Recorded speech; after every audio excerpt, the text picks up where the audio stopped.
होता है 13 वचन में लिखा है स्वीकृति है।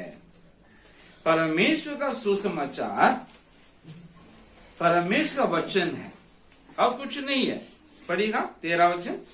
इसलिए हम भी परमेश्वर का धन्यवाद निरंतर करते हैं कि जब हमारे द्वारा परमेश्वर के सुसमाचार का वचन तुम्हारे पास पहुंचा, तो तुमने उसे मनुष्य का नहीं परंतु परमेश्वर का वचन समझकर और सचमुच ऐसा ही है ग्रहण किया, और वो तुम विश्वासियों में जो विश्वास रखते हैं वो प्रभावशाली है।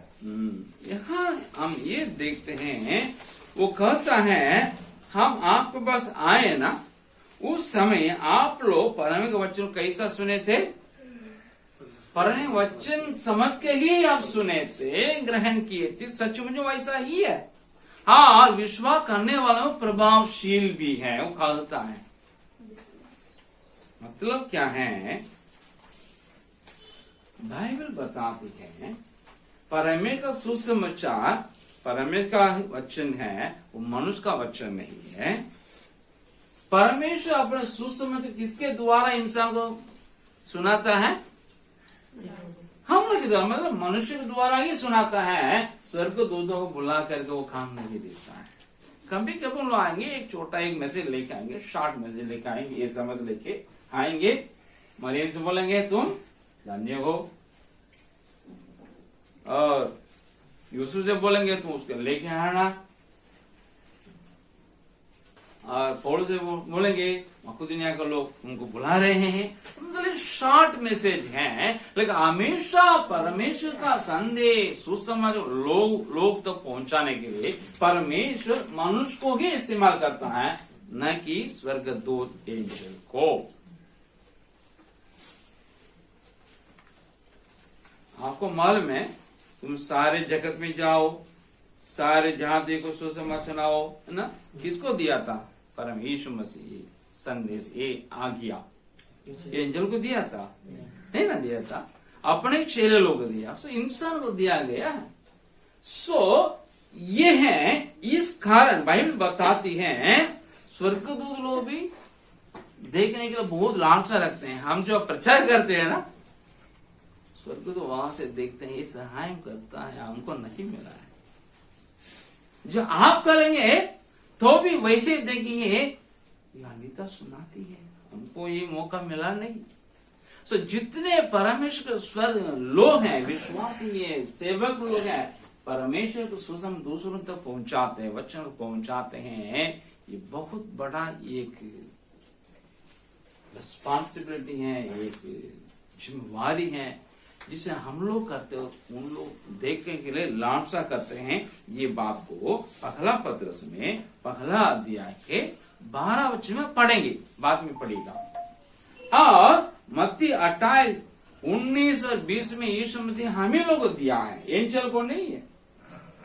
इसी कारण बाइबल बताती है, यीशु मसीह कहता है भजन संहिता 42:6 और यूहन्ना का 10 अध्याय का 34 और 35 में लिखा है, जिनके पास परमे का वचन पहुंचा है वे ईश्वर हैं। ईश्वर मतलब गांठ करके सीना ठाए नहीं बोला है, परमेश्वर कहता है तुम मेरा प्रतिनिधि बन गया, मैं तुम्हें मेरा प्रतिनिधि बना करके मेरा वचन देकर पहुंचाने के लिए बोल रहा हूं, तो तुम मेरा रिप्रेजेंटेटिव है, मेरा प्रतिनिधि है, इसलिए तुमको ईश्वर हम कहा करते हैं। बाइबल बताती है ईश्वर इस बात को खोड़ करता है। ये बात को आप देख सकते हैं, जब दानियल ने नबूकदनेस्सर का सपना का बता करके उसका अर्थ भी बता दिया, समझा दिया, तो क्या हुआ? एकदम बहुत बड़ा राजा 16-17 साल उम्र का लड़का किशोर दानियल के सामने दंडवत कर दिया, अगरबत्ती जला दिया, माला पहन। क्यों? दानियल वहां परमे का वचन पहुंचा दिया, उसके प्रतिनिधि है। और इसी प्रकार प्रेरित और बरनबास भी जब एशिया में गए थे, एफिसस में मेरे ख्याल से, वहां जाकर बोल दिए, थोड़ा लोग क्या कर दिए, इनको माला पहनाने के लिए, बलि चढ़ाएगा, सब चला है। आप पढ़ सकते हो वहां पे, आपको प्रेरित का 14 अध्याय 14, 11, 12, 13 पढ़िए। हाँ 11, 12, 13।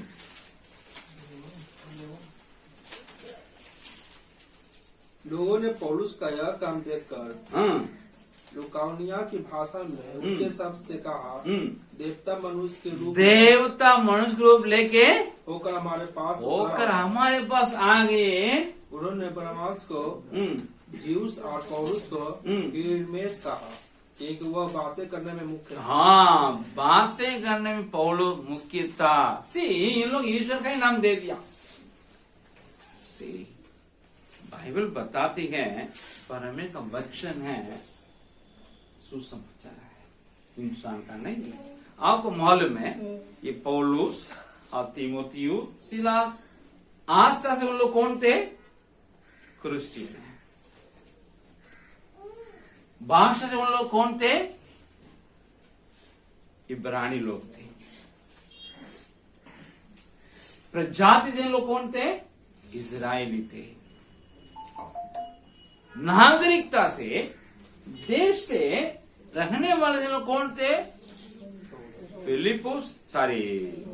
पौलुस तो किलिकिया के, सिलास तो यहूदिया के, तीमुथियुस लुस्त्रा के, एशिया के। लेकिन ये लोग यहां आकर प्रचार करते हैं। मक्की दुनिया के लोग कौन थे? यूनानी और लतीनी। इन लोग दूसरा आस्था है, दूसरी भाषा है, इन लोग का घर दूसरा है, रहने का स्थान दूसरा है, इन लोग प्रजाति दूसरा है। लेकिन इन लोग ऐसा नहीं सोचे ये तो विदेशी ईश्वर का प्रचार करता है, ये तो धर्मांतरण का काम करता है, ये तो हमारा नहीं है, पराया है, ये नहीं बोले। लेकिन थिस्सलुनीक के लोग इनको परमेश्वर के प्रतिनिधि बन समझ करके, अपने जैसा एक इंसान समझ करके, उनके वचन को परमेश्वर का ही वचन समझ करके क्या किए? स्वागत किए, स्वीकार किए, स्वीकृति किए। तब वचन इनमें क्या हुआ? काम किया, प्रभावशील रहा, तब उनका उद्धार हुआ, अर्थात मुक्ति मिली है। जरूर आप लोग में कई लोग क्या किए हैं?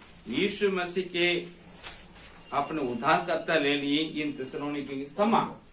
लेकिन और भी लोग हैं आप लोग में जो अभी तक यीशु को विदेशी ईश्वर समझते हैं। ये मसीहियत या क्रिश्चियनिटी को दूसरा धर्म, पराये धर्म या विदेशी धर्म समझते हैं, जो परमेश्वर के इस वचन को सुनाने वाले को धर्मांतर करने वाला समझते हैं। ऐसा आप में कोई है तो बाइबल बताती है जब आप अपना नजरिया बदलेंगे तब ये सुसमाचार को, परमेश्वर का वचन समझेंगे। जब हम लोग जो सुनाने वाले को विदेश नहीं स्वदेशी समझ लेंगे तब आपके जीवन में मुक्ति आ जाएगी। इसी जीवन में उद्धार होगा, ये पक्का है। लेकिन कब? जो परमेश्वर के वचन को विश्वास से स्वीकार करके, उसको परम वचन करके समझ लेंगे, तब वो अंदर कार्य करेगा, तब ही उद्धार और मुक्ति मिलेगी।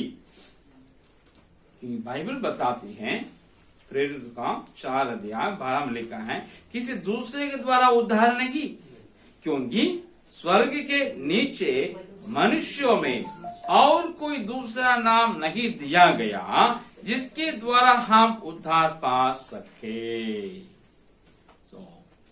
जो कोई वचन को, परमेश्वर के वचन समझ करके लेंगे, प्रचार करने वाले हम जैसे लोगों को अपना समझ करके स्वीकार करेंगे और यीशु को विदेशी देवता नहीं समझ लेंगे, लेकिन हमारा सृजनहार समझ लेंगे, परमेश्वर भेजा हुआ हमारा उद्धारकर्ता समझ लेंगे, तब विश्वास अंदर काम करेगा, ये वचन तब अंदर करेगा, तब मुक्ति आ जाएगी, उद्धार हो जाएगा।